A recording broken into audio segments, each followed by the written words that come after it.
जिला परिषद के सदस्य, सम्मानित मंच और यहाँ इतनी बड़ी संख्या में एकत्र आए देवी और सज्जनों, मेरे नौजवान साथी और मीडिया के मेरे साथी, प्रिंट मीडिया और इलेक्ट्रॉनिक मीडिया के साथी, आज मुझे चुनावी सभा में आने का सौभाग्य मिला है और मुझे गोविंद गावड़े जी के लिए आप सबसे वोट की अपील करने का भी मौका मिला और आप सबके दर्शन करने का भी मौका मिला।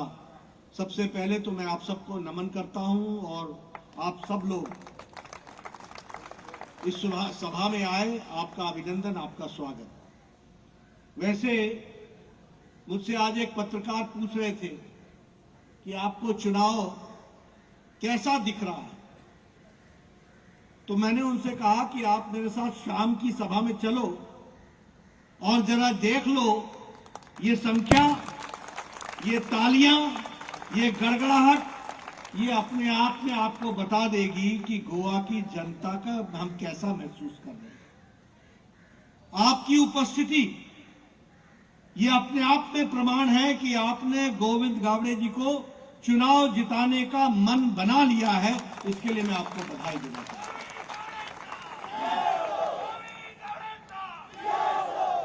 लेकिन मित्रों, गोविंद जी को चुनाव जिताना, विधानसभा में भेजना, यही लक्ष्य नहीं है। ये माध्यम है। माध्यम कैसे है? आप इनको चुनाव जिताएंगे, ये नया गोवा बनाने में अपना योगदान करेंगे, इसलिए गोवा का विकास हो। और इसके लिए भी आप समझिए, ये अकेली बीजेपी है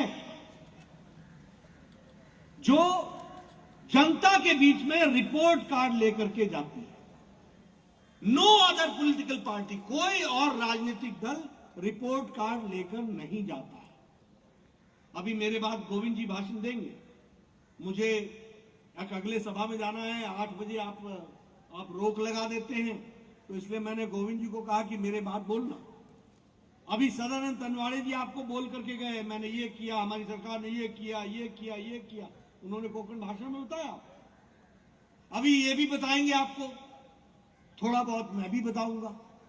लेकिन ये रिपोर्ट कार्ड रखने की परंपरा ये मोदी जी ने सिखाई, बीजेपी ने सिखाई, इसको हमको याद रखना चाहिए। बाकी किसी भी दल में ये ताकत नहीं है। दूसरी बात, बाकी सारे राजनीतिक दल न विचार रखते हैं, न ही कोई उद्देश्य रखते हैं और न ही उनका लक्ष्य आपकी सेवा करना है। उनका उद्देश्य सेवा के नाम पर मेवा खाना है। उनका उद्देश्य अपने परिवार को चलाना है। उनका उद्देश्य परिवारवाद पार्टी चलाना है। देखिए, आपको मैं भारत का नक्शा रखना चाहता हूं। आज खतरा क्या है कि बीजेपी छोड़ के बाकी सभी पार्टियां परिवार की पार्टियां बन गई हैं, कोई राष्ट्रीय पार्टी रही नहीं गई। कोई पार्टी। आप बोलोगे कि क्या बोल रहा है, मैं आपको नक्शे पे बता देता हूं। जम्मू कश्मीर में पीडीपी और नेशनल कॉन्फ्रेंस दोनों ही परिवार की पार्टियां हैं। हरियाणा में लोकदल परिवार की पार्टी है। पंजाब में संयुक्त अकाली दल परिवार की पार्टी है। आप उत्तर प्रदेश जाइए, समाजवादी पार्टी परिवार की पार्टी है। आप वेस्ट बंगाल में जाइए, टीएमसी यहां जो आई है, ये दीदी और भतीजे की पार्टी है। बस और कोई नहीं, बाकी ढपली बजाओ, झाल माल बजाते रहो। ये हमारे आंध्र प्रदेश में टीडीपी परिवार की पार्टी है, वाईएसआर परिवार की पार्टी है। तेलंगाना में केसीआर की पार्टी, टीआरएस परिवार की पार्टी है। तमिलनाडु में डीएमके परिवार की पार्टी है। महाराष्ट्र में जाओ, शिवसेना परिवार की पार्टी है। आप एनसीपी परिवार की पार्टी है। ये भारतीय जनता पार्टी अकेली विचारनिष्ठ पार्टी है और सामूहिकता में चल करके आगे बढ़ती है। ये हमको और तो और छोड़िए, इंडियन नेशनल कांग्रेस, भारतीय राष्ट्रीय कांग्रेस, पहले तो यह भारतीय रह ही नहीं गई, ये तो इंडियन ही नहीं रह गई। दूसरा, राष्ट्रीय नहीं रह गई। ये तो सीमित हो गई, 2-3 प्रदेश तक सीमित हो गई। और तीसरी बात, ये भी भाई बहन की पार्टी बन गई, ये भी परिवार की पार्टी हो गई। बाकी कांग्रेस में जिसको झाल माल बजाना बजाते रहो। ये बीजेपी है जो एक विचार के साथ चलने वाली पार्टी है, ये भी आपको ध्यान में रखना चाहिए। और इसीलिए जब मैं रिपोर्ट कार्ड की बात करता हूं और विकास की बात करता हूं, तो हमारे मन में उद्देश्य क्या होता है?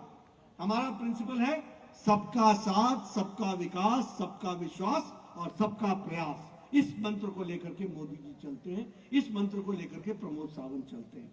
उसी तरीके से अगर हम देखें, आज हमारा उद्देश्य क्या है? मनोहर पार्रिकर जी के सपने को, गोल्डन गोवा को पूरा करना है और उसको प्रमोद सावंत पूरा कर रहे हैं। उनके साथ मंत्री के रूप में गोविंद गावड़े जी ने उसको पूरा करने में कोई कसर नहीं छोड़ी है, पूरी ताकत लगाई है। ये भी हमको याद रखना चाहिए। आज गोवा की तस्वीर बदले, इसको भी हम लेकर के चलते हैं। हमारा उद्देश्य क्या है? गरीब, पिछड़ा, वंचित, पीड़ित, शोषित समाज के अंतिम पायदान में खड़ा व्यक्ति, जिसको कोई नहीं पूछता था आज तक, उसको मुख्य धारा में शामिल करना, यही हमारा काम है, यही हमारा लक्ष्य है। और डबल इंजन की सरकार, मोदी जी की सरकार और हमारे प्रमोद सावंत की सरकार, दोनों मिलकर के गोवा के साधारण आदमी की तस्वीर और तकदीर बदले, इसके लिए काम में जुटी है। यह भी आपको याद रखना चाहिए। और कहने के लिए नहीं मैं कह रहा हूं। आप बताइए, आपको केंद्र की तरफ से स्वच्छता अभियान में आपके यहां 100% ओपन डिफिकेशन फ्री हो गया कि नहीं हो गया? गोवा 100% टॉयलेट्स बन गए कि नहीं बन गए? अब कोई भी शौच बाहर नहीं जाता, ओपन में नहीं जाता। Goa is 100% open defecation free. ये गोवा को दिया है तो मोदी जी और प्रमोद सावंत जी ने मिलकर के दिया है। आज गोवा 100% इलेक्ट्रिफिकेशन हो गया कि नहीं हो गया? 100%। कोई घर बगैर बिजली के नहीं है। यह है गोवा की तस्वीर, इसको हमको याद रखना चाहिए। आज बताइए, प्रधानमंत्री गरीब कल्याण अन्न योजना में सबको राशन मिल रहा है कि नहीं मिल रहा है? जरूरतमंद को राशन मिल रहा है कि नहीं मिल रहा है? 5 किलो गेहूं, 5 किलो चावल, जब से कोरोना आया तब से मुफ्त अनाज, ये मोदी जी के नेतृत्व में मिल रहा है। इसको भी हमको याद रखना चाहिए। उज्ज्वला योजना में सिलेंडर मिल रहा है, सौभाग्य योजना में इलेक्ट्रिसिटी मिल रही है। और उसी तरीके से अगर हम देखेंगे तो हमारे ध्यान में आएगा कि मनोहर पार्रिकर जी ने भी कोई भी कसर इसमें नहीं छोड़ी है और उन्होंने आपको हर एक तरीके से जोड़ने का प्रयास किया है। उसी में आप देखेंगे तो घर आधार योजना, गृह आधार योजना, अब गृह आधार योजना में 1,30,000 बहनों को, यानी 1,30,000 परिवार को 1500 रुपए मिल रहे हैं कि नहीं मिल रहे हैं? गरीब लोगों की चिंता हो रही है कि नहीं हो रही है? एक नया आयाम, 100 करोड़ रुपए खर्च करके प्रमोद सावंत जी ने आपको जोड़ने का प्रयास किया है। उसी तरीके से लाडली लक्ष्मी योजना, इसमें 400 करोड़ रुपए खर्च हुए हैं। 40,000 लोगों को 1-1 लाख रुपए 18 वर्ष होने पर मिलेगा। 40,000 बहनों को, 40,000 हमारी बेटियों को, उसकी भी व्यवस्था की गई है। दयानंद सोशल सिक्योरिटी स्कीम में पहले 2,000 मिलता था, अब गोविंद जी को आप नया लाइसेंस दोगे, आगे चलकर 3,000 मिलेगा महीने का। ये भी हमको, और किसको मिलेगा? बुजुर्गों को मिलेगा, अपाहिज को मिलेगा, जो हमारे विधवा बहनें हैं उनको मिलेगा। इस तरीके की बात की गई है। मोदी जी ने आयुष्मान भारत में 10,000 परिवार को 5 लाख रुपए का दिया, तो उसी को जोड़ते हुए आपके यहां भी ये जो दयानंद दीनदयाल स्वास्थ्य सेवा योजना के तहत आपको अगर 4 का परिवार है तो 2.5 लाख रुपए साल का, और अगर 4 से ऊपर का परिवार है तो 4 लाख रुपए साल का स्वास्थ्य की सेवा के लिए 1,16,000 परिवारों को हेल्थ कार्ड दे दिया गया है और उनका वो स्वास्थ्य की दृष्टि से चिंता की जाएगी। ये काम हुआ है, इसको भी हमको याद रखना चाहिए। आपके यहां मैं पहले आता था तो पहले मैं फेरी पर बैठता था, फिर गाड़ी को भी फेरी में डालता था, तब जाकर के गोवा में मांडवी रिवर क्रॉस करके इस तरफ आता था। आजकल कहीं अटल सेतु, कहीं जुआरी ब्रिज बन रहा है, कहीं अंडरपास, कहीं ओवरपास। एक तरीके से 40,000 करोड़ रुपए गोवा में सिर्फ over bridge, under bridge, flyover के लिए खर्च हो रहा है। इसको भी हमको याद करना है। और इस बार के बजट में सारे देश के लिए 20,000 किलोमीटर की सड़क बनेगी 1 साल के अंदर, और 25,000 करोड़ रुपए इसके लिए रखे गए हैं। वो भी हमको याद रखना चाहिए, उसको भी हमको ध्यान में रख करके अपनी योजनाओं के बारे में चर्चा करना चाहिए। आपके यहाँ फॉरेंसिक इंस्टीट्यूट बन रहा है, उसी तरीके से श्यामा प्रसाद मुखर्जी स्टेडियम बन रहा है, उसी तरीके से श्री मनोहर पारिकर स्पोर्ट्स का कॉम्प्लेक्स बन रहा है, उसी तरीके से आज पहले यहाँ पर PHC 19 होया करती थी, 5 साल के अंदर 55 PHC पब्लिक हेल्थ सेंटर्स ये खुल गए हैं, इसको भी हमको याद रखना चाहिए। 23 आयुर्वेदिक डिस्पेंसरीज खुली है 5 साल के अंदर, 2 होम्योपैथिक डिस्पेंसरीज खुली है, सुपर स्पेशलिटी ब्लॉक में 7 सुपर स्पेशलिटी की व्यवस्था। मैं स्वास्थ्य मंत्री था, मोदी जी ने गोवा के लिए स्पेशल भिजवाया, और विश्वजीत मंत्री होता था। सुपर स्पेशलिटी खुल गया है, अब आपको ना मुंबई जाने की जरूरत है, ना दिल्ली ना बंगलौर। आपका इलाज, भगवान न करे कि किसी की इलाज की जरूरत पड़े, लेकिन आपके इलाज की व्यवस्था यहाँ कर दी गई है। इसको भी हमको ध्यान में रखना है, इसको भी याद रखना है। उसी तरीके से जैसा मैंने कहा कि यहाँ पर साल में 25 लाख टूरिस्ट आता था, आज 80 लाख टूरिस्ट आ रहा है कोरोना के संक्रमण के दौरान भी, और यह आगे चल करके कोरोना समाप्त होने के साथ साथ तीव्र गति से बढ़ेगा, ये भी हमको याद रखना है।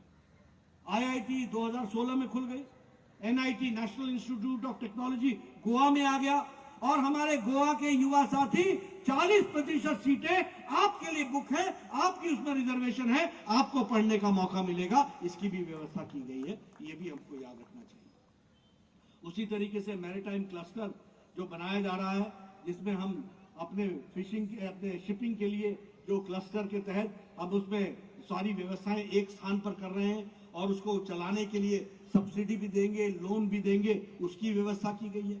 हमारे फिशरमैन को 5 लाख रुपए के लोन से आगे सब्सिडी के साथ साथ जोड़ने का प्रयास किया गया है। हमारे यहाँ एक्वा कल्चर के लिए अलग से लोन देने की व्यवस्था की गई है। हमारे किसान भाइयों के लिए कोकोनट पर MSP 20% बढ़ा दी है, कैश्यू नट पर 25% बढ़ा दी गई है। हर दृष्टि से एक विकास की एक नई कहानी लिखी जा रही है। एक्वाकल्चर में 50% हमारे को सब्सिडी दी जाएगी, यानी हाफ सब्सिडी हमको मिलेगी, इसकी व्यवस्था की गई है।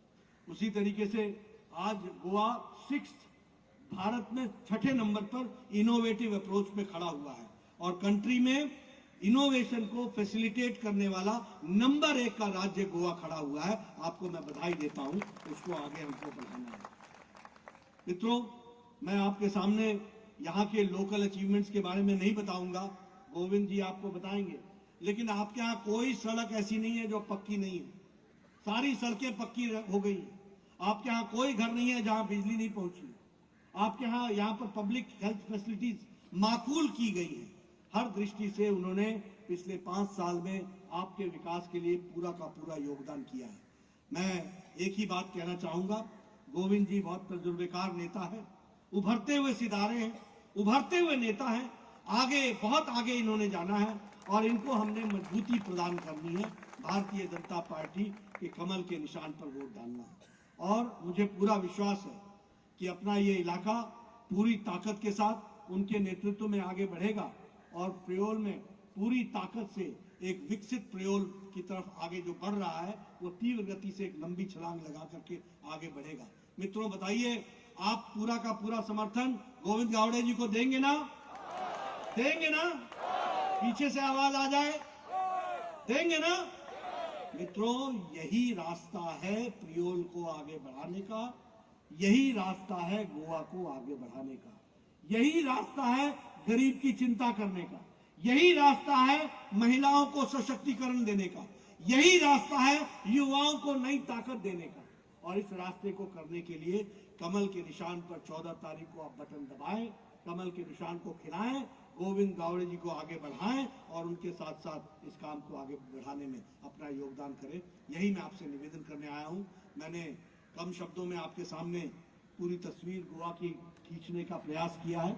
आप जरूर मेरी बात को ध्यान में लेंगे और आप इनको जिताएंगे। इन्हीं शब्दों के साथ बहुत बहुत धन्यवाद। आगे आप गोविंद जी के वक्तव्य सुनेंगे। मुझे आप इजाजत दीजिए। बहुत बहुत धन्यवाद। बहुत बहुत धन्यवाद। भारतीय जनता पार्टी के राष्ट्रीय अध्यक्ष JP नड्डा जी इष्टांनो होई साक्षी असा की 15 वर्षा उपरांत श्रीराम परत भारतीय जनता पार्टीचे कमळ फुलतले.